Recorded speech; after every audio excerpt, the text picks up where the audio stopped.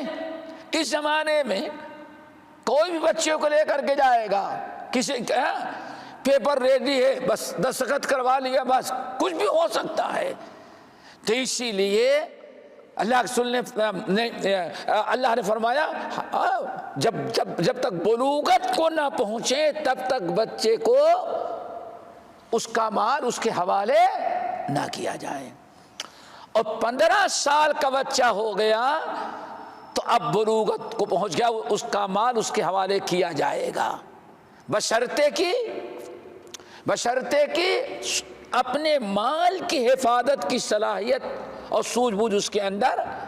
فَإِنْ آنَسْتُم مِّنْهُمْ رُشْدًا، اگر تو سمجھتے ہو کہ اس کے اندر اتنی سمجھ آ گئی ہے کہ وہ ماں باپ وہ مال کو کی حفاظت کر سکتا ہے جائیداد کی، تب اس کے حوالے کیا جائے گا۔ اور یہ کب ہوگا؟ آج بہت ضرورت۔ ایک تو یتیم،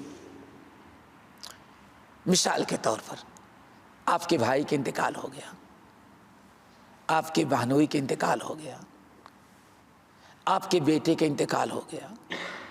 مشکل یہ ہے کہ اسلام نے اگر بچے چھوٹے ہیں تو پورا کنٹرول کون ہوگا بچے کا؟ ام الرجل سن و ابی، اگر باپ نہیں ہے تو تایا اور دادا ہے، دادا نہیں تو کون ذمہ دار ہوں گے؟ چاچا ہوں گے، تایا ہوں گے، وہی ذمہ دار ہوں گے۔ اب بچوں کی امانت آپ کے پاس ہے، یتیم بچے ہیں، ان بچوں کے مال کی حفاظت آپ کریں، ان کا خرچہ دیں، اس سے نکالیں، سنبھالیں جائیداد پراپرٹی۔ بلوغت کو پہنچ گئے آپ کے بھتیجے، جب بھی آپ اس وقت ان کا مال ان کے حوالے کریں جب کہ دیکھتے ہیں کہ ہاں ان کے اندر اپنے مال کی حفاظت کی فکر اور صلاحیت پیدا ہو گئی ہے۔ اگر صلاحیت پیدا نہیں ہوئی ہے تو مزید آپ کو مال اپنے پاس رکھ کے حفاظت کرنے پڑے گا جب تک کہ بچوں کو سوجھ بوجھ نہ آ جائے۔ فَإِنْ آنَسْتُمْ رُشْدًا، جب دیکھو کہ ہاں بچے ان کے اندر سوجھ بوجھ تب اس کو دو۔ تو یہ اسی طرح سے ممکن ہے کبھی ماشاءاللہ ہوتا ہے بیٹے کا انتقال ہوگا، دادا موجود ہے تو دادا کی ذمہ داری ہے پوتے کی، اگر بلوغت کو نہیں پہنچے ہیں تو بچوں کے باپ کی جائیداد پراپرٹی کی حفاظت کی ذمہ دار کون ہوگا؟ دادا ہوگا۔ دادا کا فریضہ ہے کہ جب تک پوتوں کے اندر پوری مکمل سوجھ بوجھ نہ آ جائے تب تک بلوغت کے ساتھ ساتھ سوجھ بوجھ نہ آ جائے تب تک وہ مال ان کے حوالے کرنا جائز نہیں ہے۔ دعا کرو ایسے ہی، یہاں تو میڈم چلی جاتی ہیں، بس ہمارا میکا ہمارا بچے، کیا خیال ہے؟ یہی ہوتا ہے نا۔ تو یہ بہرحال ضائع نہ ہو، بچوں کی حفاظت ہو۔ اس حدیث کو یہاں نقل کیا گیا کہ بلوغت کا اعتبار کیا جائے گا۔ بلوغت کے 3 علامتیں بتائی جاتی ہیں بلوغت کی۔ اس حدیث سے پتہ چلا کہ نابالغ اور بالغ کا فیصلہ کیسے ہوگا؟ عمر پر۔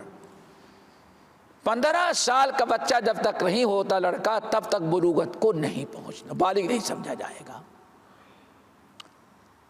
میرا خیال ہے دنیا کے قانون کے مطابق 18 سال، ہاں 18 سال، سمجھ گئے نا۔ ایک تو یہ ہے۔ بلوغت کی دوسری حدیث آپ دیکھیں، اگلی حدیث سمجھے تو آتا ہے۔ وعن عطیہ القرظی، عطیہ القرظی، پہلی حدیث سمجھ آگی نہیں؟ عبداللہ، یہ عطیہ القرظی رضی اللہ تعالیٰ عنہ، ایک قرظی کہا جاتا ہے چونکہ بنو قریظہ کے رہنے والے تھے۔ مدینہ طیبہ میں یہودیوں کو جو 3 قبیلے تھے، بنو قینقاع، بنو نذیر اور بنو قریظہ۔ بنو قینقاع جنگ بدر کے بعد بے دخل ہو گئے۔ بنو نذیر نبی علیہ السلام پر قتل کرنے کی سازش کی تھی، معلوم ہے، پتھر گرا کر کے اس وقت جلا وطن کیے گئے۔ بنو قریظہ رہ گئے تھے۔ بنو قریظہ کے ساتھ معاہدہ تھا کہ ہم لوگ مل کر کے رہیں گے، باہر کا کوئی دشمن اگر حملہ کرے گا ہمارے اوپر، ہمارا ہو یا آپ کا، ہم دونوں مل کے اس کا مقابلہ کریں گے، یہ معاہدہ تھا۔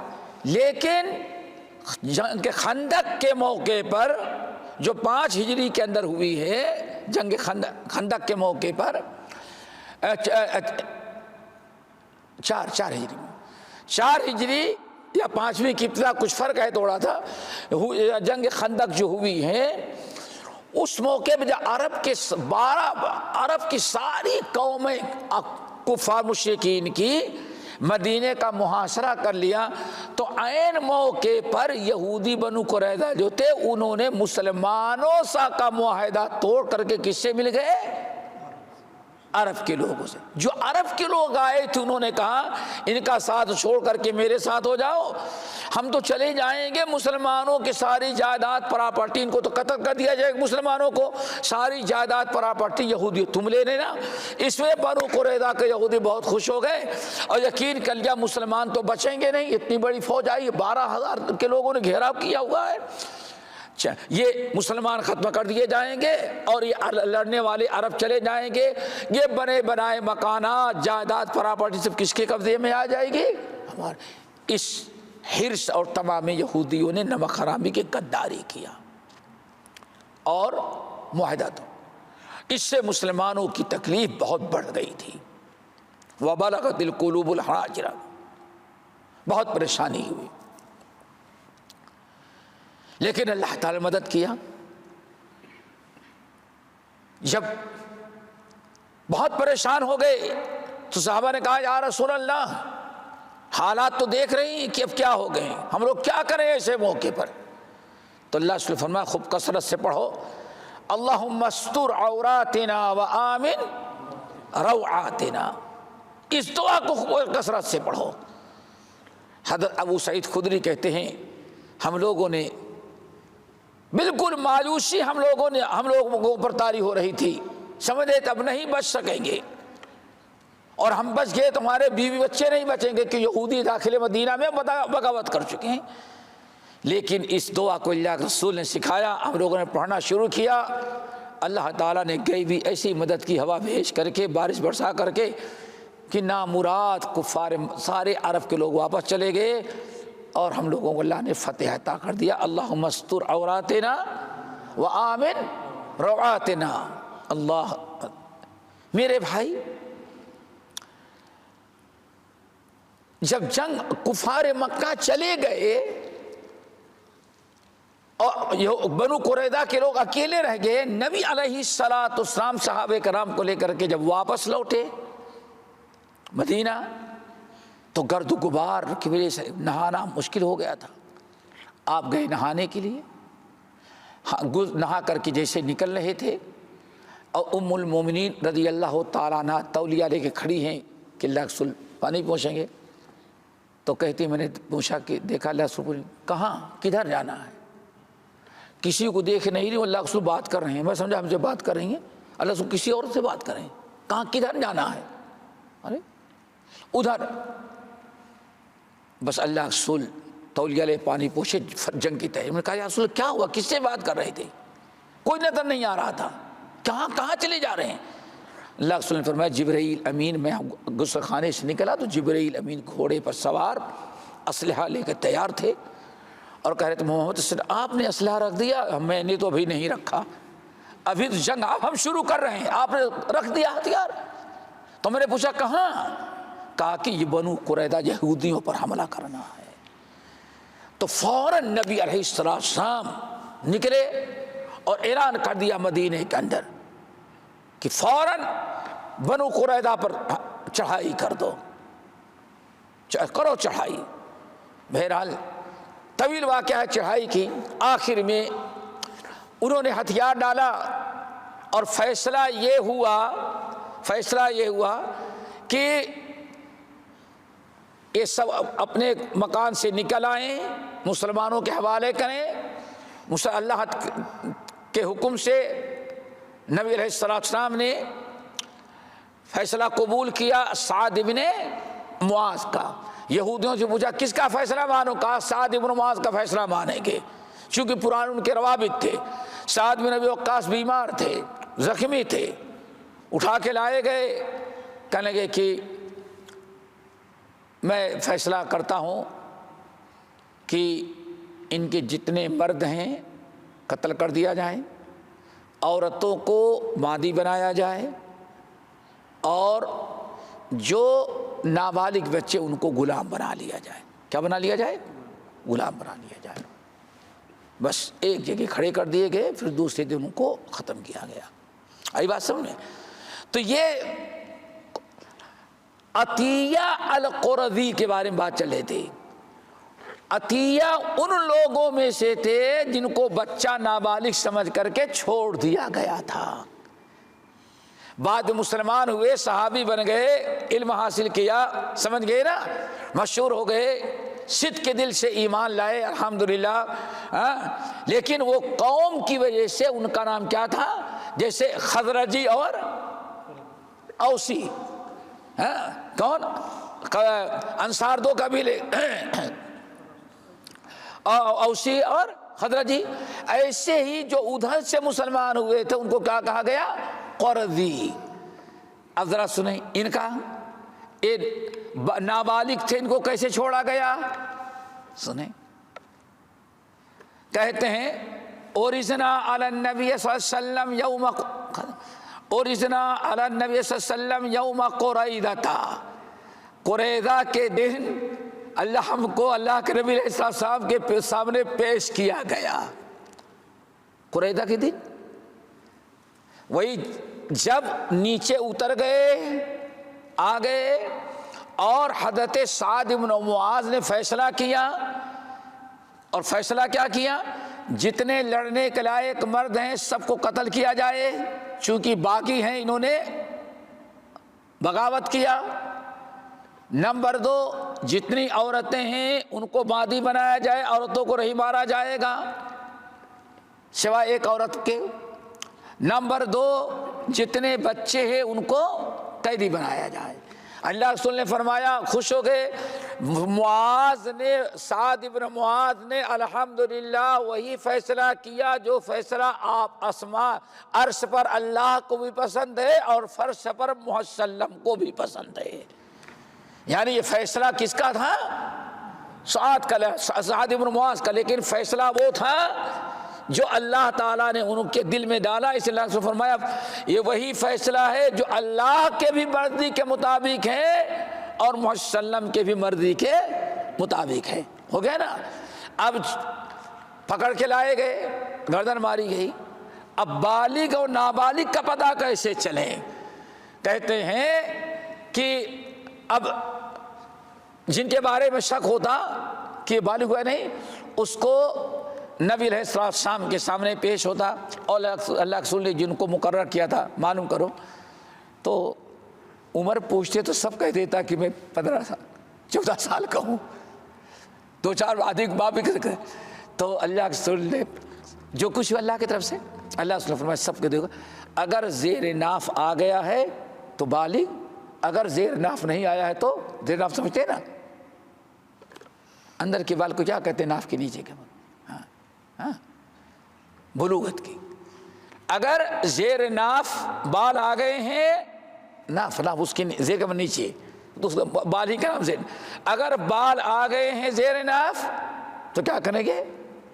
بالغ ہیں، اور اگر نہیں آیا ہے تو نابالغ۔ حضرت عطیہ قرظی کہتے ہیں الحمدللہ میرے بال نہیں آئے تھے، تو اللہ سے بچاؤ نابالغ چھوڑ دے اس کو۔ عطیہ القرظی کہتے ہیں میں ان لوگوں میں سے تھا جن کا شمار نابالغ میں تھے، کیوں؟ ابھی بال ہمارے نہیں آئے تھے۔ نبی علیہ السلام جو کچھ کیا اللہ تعالیٰ کے حکم سے، اگر ویسے پوچھتے تو ہر آدمی کو پتہ چل جاتا، تو ہر آدمی اپنی عمر بتاتا، لیکن اللہ نے فرمایا کہ ہاں بالغ اور نابالغ کا پتہ اس سے لگاؤ۔ اب کوئی انکار نہیں کر سکتا تھا۔ تو جتنے لوگوں کے ابھی زیر ناف نہیں آئے تھے سب کو نبی علیہ السلام نے معاف کیا، اور الحمدللہ ان میں سے سب نے کلمہ پڑھ کر کے بعد مسلمان ہو گیا۔ یہ اس حدیث سے پتہ چلا، کہتے ہیں وَمَن لَّمْ يُنبِتْ من انبتا قتلا، جس کے زیر ناف بال تھے اس کو قتل کر دیا گیا۔ وَمَن لَّمْ يُنبِتْ خُلِّيَ سَبِيلُهُ، اور جس کے زیر ناف کے بال نہیں تھے اس کو چھوڑ دیا گیا۔ فَقُلْتُ مِمَّن لَّمْ يُنبَتْ، اور الحمدللہ میں ان لوگوں میں ساتھ تھا جن کے بال نہیں نکلے تھے۔ فَقُلِّيَ سَبِيلِي، میرا راستہ بھی چھوڑ دیا گیا، میری بھی جان بچ گئی۔ اس حدیث کو اربعہ نے، ابو داؤد، ترمذی، نسائی، ابن ماجہ نے، امام ابن حبان اور حاکم نے، سبوں نے روایت کیا ہے۔ یہ ابن حجر رحمۃ اللہ علیہ ہاں نقل کر کے بتانا چاہتے ہیں کہ بلوغت کا پتہ لگانے کا دوسرا طریقہ یہ ہے، گرچہ اس کا تعلق ادھر سے نہیں ہے، اس کا تعلق ہے یہاں برا ہے کہ اللہ نے فرمایا جب بلوغت کو پہنچ جائیں تب ان کے مال حوالے کرو اگر سوجھ بوجھ آ گئی ہے تو۔ بلوغت کے یہ دو طریقے، ایک تیسرا طریقہ اور ہے انشاءاللہ جس کا تذکرہ اگلی مجلس میں آئے گا۔